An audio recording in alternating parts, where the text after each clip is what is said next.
আসসালামু আলাইকুম। আজকে আমি আপনাদের সাথে শেয়ার করব গরুর গোশত রান্নার রেসিপি। আমি যেভাবে সাধারণভাবে রান্না করি। এখানে আমি 2 কেজি গরুর গোশত নিয়ে নিয়েছি। এবার আমি গরুর গোশতের সাথে সবগুলো মাংস দিয়ে দেব। এরপরে দিয়ে দেব পেঁয়াজ, রসুন, আদা, দারচিনি, তেজপাতা, লং, এলাচি। সবগুলো মশলা একসাথে দিয়ে দেব। দিয়ে দেব লবণ। এবার দিয়ে দিব হলুদ, মরিচ, ধনিয়া মশলা। এবার দিয়ে দিব তেল দেওয়ার পরে গরুর গোশতটা আমি ভালো করে মেখে নেব। মেখে নেওয়ার পর আধা ঘন্টার জন্য রেখে দেব। আধা ঘন্টা পরে চুলায় বসিয়ে এবার রান্না করে নেব।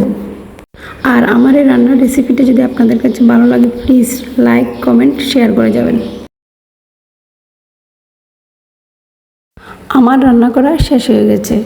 দেখুন রান্নাটা দেখতে যেরকম সুন্দর হয়েছে, খেতেও কিন্তু অসম্ভব মজা হয়েছে। আজকে এই পর্যন্ত। আল্লাহ হাফেজ।